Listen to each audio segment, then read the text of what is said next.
قال رسول الله صلى الله عليه وسلم إن الله تعالى يحتج يوم القيامة بأربعة على أربعة أجناس. الله سبحانه وتعالى നാളെ ഖിയാമത്ത് നാളിൽ നാല് വ്യക്തിത്വങ്ങളെ 4 വിഭാഗം ആളുകൾക്കെതിരെ സാക്ഷിയായി കൊണ്ടുവരും. ന്യായമായിക്കൊണ്ട് അല്ലാഹു തആല വിധി നിർവഹിക്കുന്നതിന് വേണ്ടിയാണ് അത് ചെയ്യുന്നത്. യഹ്തജു അലൽ അഗ്നിയ,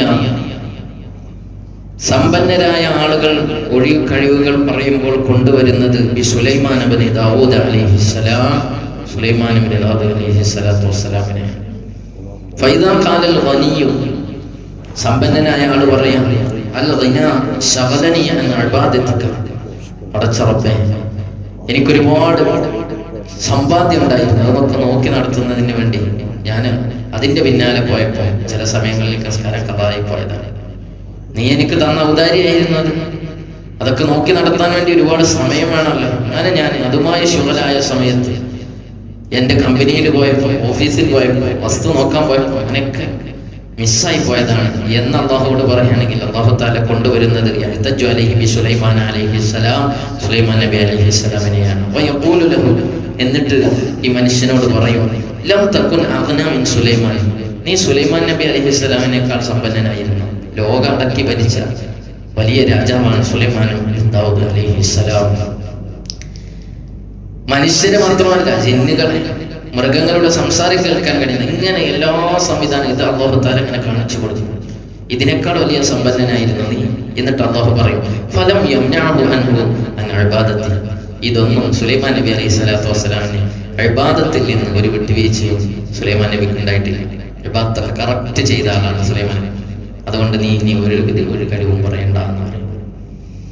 വയഹ്തജു അലൽ അബീദ്, ഒരു അടിമയായ മനുഷ്യൻ, ആ മനുഷ്യൻ വല്ല ഒരു കഴിവും പറയുകയാണെങ്കിൽ അല്ലാഹു കൊണ്ടുവരുന്നത് യൂസുഫ് അലൈഹിസ്സലാം, യൂസുഫ് നബി അലൈഹിസ്സലാത്തു വസ്സലാമിനെയാണ്. ഫയഖൂൽ, എന്നിട്ട് അല്ലാഹു പറയും, ഫയഖൂൽ, അപ്പോൾ ആ അടിമ പറയാണ് അല്ലാഹുവിനോട്, കുന്തു അബ്ദൻ വരിക്കു മനഅനി അൻ ഇബാദതിക, പടച്ചോനെ ഞാനൊരു അടിമയായിരുന്നു, എൻ്റെ ബോസ് എന്നെ കിട്ടിയില്ല, എനിക്ക് സമയം കിട്ടില്ല, ഞാൻ ഒരുപാട് അടിമ ജോലി ചെയ്യുന്നത് കൊണ്ട് തന്നെ ക്ഷീണിച്ച് പ്രയാസപ്പെടുന്നത് കൊണ്ട് പിന്നെ നിനക്ക് ഉള്ള ഇബാദത്തിൽ ചെറിയ വീഴ്ചയൊക്കെ വന്നിട്ടുണ്ട് എന്നാണ് നീ പറയുന്നതെങ്കിൽ അല്ലാഹു സുബ്ഹാനഹു വ തആല യൂസുഫ് നബി അലൈഹിസ്സലാത്തു വസ്സലാമിനെ കൊണ്ടുവന്നിട്ട് പറയുന്നു, ഇന്ന യൂസുഫ് അലൈഹിസ്സലാം ലം യംനഉ റിഖുഹു അൻ ഇബാദത്തി, യൂസുഫ് നബി അലൈഹിസ്സലാത്തു വസ്സലാം അസീസ് രാജാവിന്റെ സലീഖയുടെ അടിമയായി കുറേ കാലം കഴിഞ്ഞിട്ടുണ്ട്. അന്ന് യൂസുഫ് നബി അലൈഹിസ്സലാമിന് ഒരു ഇബാദത്ത് പോലും വീഴ്ച വന്നിട്ടില്ല. ഇനി നിനക്ക് എന്തെങ്കിലും പറയാനുണ്ടോ? ഒന്നും പറയാൻ കഴിയില്ല. വഅലൽ ഫുഖറാ, നീ ദരിദ്രനായ ഒരു മനുഷ്യനാണ് പരാതി പറയുന്നത് എങ്കിൽ അവർക്കെതിരെ തെളിവായി അല്ലാഹു തആല കൊണ്ടുവരുന്നത് ഈസ അലൈഹിസ്സലാം, ഈസ നബി അലൈഹിസ്സലാത്തു വസ്സലാമിനെയാണ്. ഫയഖൂലുൽ ഫഖീർ, ഫഖീറായ മനുഷ്യൻ പറയാം, ഇന്ന ഹാജതി മനഅത്നി അൻ ഇബാദക, പടച്ചോനെ എന്നെ നീ ദരിദ്രനാക്കിയാണ് സൃഷ്ടിച്ചത്, അതുകൊണ്ട് നിന്റെ ദാരിദ്ര്യം എന്നെ നിന്റെ ഇബാദത്തിൽ നിന്ന് മാറ്റി നിർത്തി. കാരണം എനിക്ക് എൻ്റെ ജീവിതത്തിന്റെ രണ്ടറ്റം മുട്ടിക്കുന്നതിന് ഓടി നടക്കണമായിരുന്നു, സമ്പത്തൊന്നുമില്ലായിരുന്നു, കഷ്ടപ്പെട്ട് ജീവിക്കേണ്ടത് കൊണ്ട് ഞാൻ അതിലൊക്കെ ശുഗലായി വ്യാപൃതനായതുകൊണ്ട് എനിക്ക് ഇബാദത്ത് മിസ്സായി പോയതാണ്, നമസ്കാരം മിസ്സായി പോയതാണ്, ഖളായി പോയതാണ്. പടച്ചോനെ എനിക്ക് എന്തെങ്കിലും ഒരു എക്സ്ക്യൂസ് ചെയ്യണമെന്ന് പറയുമ്പോൾ മഹാനായ ഈസ നബി അലൈഹിസ്സലാത്തു വസ്സലാമിനെയാണ് കൊണ്ടുവരുന്നത്.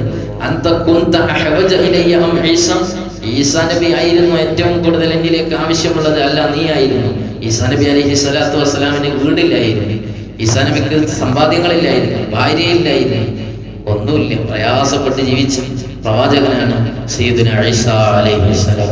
ഈസാ നബിയെ കൊണ്ടുവരുന്നു. എന്നിട്ട് ഈസാ ലം യംനഉ ഫഖറുഹു അൻ ഇബാദത്തി, ഈസാ നബിക്ക് ഞാൻ കൊടുത്ത ദാരിദ്ര്യം കൊണ്ട് ഈസാ നബി ഇബാദത്തിൽ നിന്ന് ഒരു അണുമണിത്തൂക്കം പോലും വ്യതിചലിപ്പിച്ചിട്ടില്ല. പിന്നെയാണോ നിന്റെ ദാരിദ്ര്യം എന്ന് ചോദിക്കും. അതോടെ ദരിദ്രൻ ഉത്തരവുണ്ട്. നാലാമതായി നമുക്കൊക്കെ ഉണ്ടാകുന്ന വിഷയങ്ങളാണിത്. വഅലൽ മർളാ, രോഗിയായ മനുഷ്യൻ, അദ്ദേഹത്തിന് ഒരു കഴിവും പറയാൻ പറ്റൂല. അയ്യൂബ് അലൈഹിസ്സലാം, അയ്യൂബ് നബി അലൈഹിസ്സലാമിനെയാണ് കൊണ്ടുവരുന്നത്. ഫയഖൂലുൽ മരീദ്, രോഗി പറയാണ്, മനഅനിയൽ മറദു അൻ ഇബാദതിക, പടച്ചോനെ എനിക്ക് രോഗം തന്നില്ലേ നീ, അതുകൊണ്ടാണ് ഇബാദത്ത് ചെയ്യാൻ കഴിയാതിരുന്നത്, രോഗിയല്ലായിരുന്നെങ്കിൽ ഞാൻ ഇബാദത്ത് ചെയ്യുന്നു എന്നാണ് പറയുന്നതെങ്കിൽ ഫയഖൂലു അല്ലാഹു തആല പറയാം മറദുക കാന അശദ്ദ അം മറദു അയ്യൂബ് അലൈഹിസ്സലാം. അയ്യൂബ് നബി അലൈഹിസ്സലാമിന് ഞാൻ കൊടുത്ത രോഗം അല്ലാഹു തആല അവിടെ അങ്ങനെ കാണിച്ചു കൊടുത്തു. എന്നിട്ട് ഫലം യംനഉഹു മറദുഹു അൻ ഇബാദത്തി. അയ്യൂബ് നബി അലൈഹിസ്സലാത്തു വസ്സലാമിന്റെ രോഗം അയ്യൂബ് നബി അലൈഹിസ്സലാമിന് ഇബാദത്തിൽ നിന്ന് ഒരണമണി തൂക്കം പോലും വ്യതിചലിപ്പിച്ചിട്ടില്ല. പിന്നെ നീ എന്ത് കാരണമാണ് നിനക്ക് പറയാനുള്ളത്? അപ്പൊ നമ്മുടെ സമ്പാദ്യമോ നമ്മുടെ ദാരിദ്ര്യമോ നമ്മുടെ അടിമത്തമോ നമുക്കുള്ള മറ്റ് ബിസുകളോ രോഗമോ ഒന്നും പറഞ്ഞ് നാളെ ആഖിറത്തിൽ ആർക്കും കഴിച്ചിലാവാൻ കഴിയൂല. അവിടെ അല്ലാഹു സുബ്ഹാനഹു വ തആല പറഞ്ഞ ഡ്യൂട്ടി നമ്മൾ നിർവഹിക്കാൻ നിർബന്ധമാണ്. അത് ഇവിടെ നിന്ന് നിർവഹിച്ച് നമ്മൾ കൃത്യമായി അവിടെ ബോധ്യപ്പെടുത്തേണ്ടി വരും. അതുകൊണ്ട് നമ്മുടെ ഫർളായ കാര്യങ്ങളിൽ ഒരു വിധത്തിലുള്ള വിട്ടുവീഴ്ചയും ഒരു വിധത്തിലുള്ള എക്സ്ക്യൂസും ആരും എടുക്കാൻ പാടില്ല. അത് കൃത്യമായി നിർവഹിക്കണം. അല്ലാഹു ഫർളായ കാര്യങ്ങൾ ഒന്നും ഖദാവാതെ വിശിഷ്യ നമ്മുടെ നിസ്കാരങ്ങൾ അത് ജമാഅത്തായി തന്നെ നിർവഹിക്കാനുള്ള തൗഫീഖ് അല്ലാഹു നമുക്ക് നൽകുമാറാവട്ടെ. അല്ലാഹുവേ, സുബ്ഹ് ജമാഅത്തിനെത്തിയവരാണ് മരണം വരെ ഈ ജമാഅത്ത് മുടങ്ങാതെ നിർവഹിക്കാനുള്ള ആയുരാരോഗ്യവും ആഫിയത്തും തൗഫീഖും നീ നൽകി അനുഗ്രഹിക്കണേ അല്ലാഹ്. അല്ലാഹുവേ, ഞങ്ങൾ പറഞ്ഞു കേട്ടത് ഇതിന്റെ മിസ്ലി സവാബ് ഞങ്ങളിൽ നിന്ന് മൺമറഞ്ഞ മാതാപിതാക്കൾ, ഉസ്താദുമാര്, ബന്ധുമിത്രാദികൾ, ദുആ കൊണ്ട് കടപ്പെട്ടവർ അവരുടെ ഖബറിലേക്ക് എത്തിക്കണേ അല്ലാഹ്. അവരുടെ ഖബർ വിശാലമാക്കണേ അല്ലാഹ്. അല്ലാഹുവേ, ജീവിച്ചിരിക്കുന്ന ഞങ്ങളെ മാതാപിതാക്കൾ ഞങ്ങൾക്കും ദീർഘായുസ്സും ആഫിയത്തോട് പ്രദാനം ചെയ്യണേ അല്ലാഹ്. മരിക്കുമ്പോൾ ഹുസ്നുൽ ഖാത്തിമത്ത് നൽകണേ റഹ്മാനെ. സുബ്ഹ് ജമാഅത്തിലൂടെ എത്തിയ മുഅ്മിനീങ്ങൾക്ക് വലിയ ഖൈർ നൽകണേ അല്ലാഹ്. എല്ലാ ബർക്കത്ത് ചെയ്യണേ അല്ലാഹ്. എല്ലാ വിഷമങ്ങളും നീക്കി കൊടുക്കണേ അല്ലാഹ്. എല്ലാവിധ ഇസ്സത്തും നൽകണേ അല്ലാഹ്. ഒരു വിധത്തിലുള്ള ദില്ലത്തും നൽകല്ലേ അല്ലാഹ്. രോഗികളുണ്ട്, നീ ശമനം നൽകണേ അല്ലാഹ്. ട്രീറ്റ്മെന്റ് ഉള്ളിടത്തേക്ക് ഞങ്ങളെ എത്തിക്കണേ റഹ്മാനെ. റഹ്മാനുർ റഹീമായ റബ്ബേ, ഇന്നത്തെ ദിവസം ഞങ്ങളുടെ ഖദർ ഖദായി വല്ല വിപത്തും നീ വിധിച്ചുവെങ്കിലെല്ലാം ഈ ദുആ സ്വീകരിച്ച് തട്ടിക്കളയണേ അല്ലാഹ്. ഹിഫ്ദ് ഹിമായത്ത് നൽകണേ അല്ലാഹ്. അപകടങ്ങൾ, പെട്ടെന്നുള്ള മരണങ്ങൾ, ദുർമരണങ്ങളിൽ നിന്ന് കാവലേകണേ റഹ്മാനെ. ഇന്നൊരുപാട് ഖൈറായ പ്രവർത്തനങ്ങളിൽ വ്യാപൃതരാവാൻ, തിന്മയിൽ നിന്ന് വിട്ടുനിൽക്കാനുമുള്ള വലിയ തൗഫീഖ് നൽകണേ അല്ലാഹ്. റബ്ബനാ തഖബ്ബൽ മിന്നാ ഇന്നക അൻതസ് സമീഉൽ അലീം വതുബ് അലൈനാ ഇന്നക അൻതത് തവ്വാബുർ റഹീം. ആമീൻ ബിറഹ്മതിക യാ അർഹമർ റഹീമീൻ.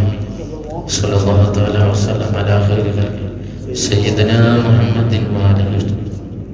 സുബ്ഹാന റബ്ബിക റബ്ബിൽ ഇസ്സത്തി അമ്മാ യസിഫൂൻ വസലാമുൻ അലൽ മുർസലീൻ والحمد لله رب العالمين.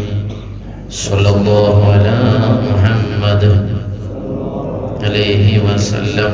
صلى الله على محمد عليه وسلم. اللهم صل على محمد صل عليه وسلم. السلام عليكم ورحمة الله وبركاته.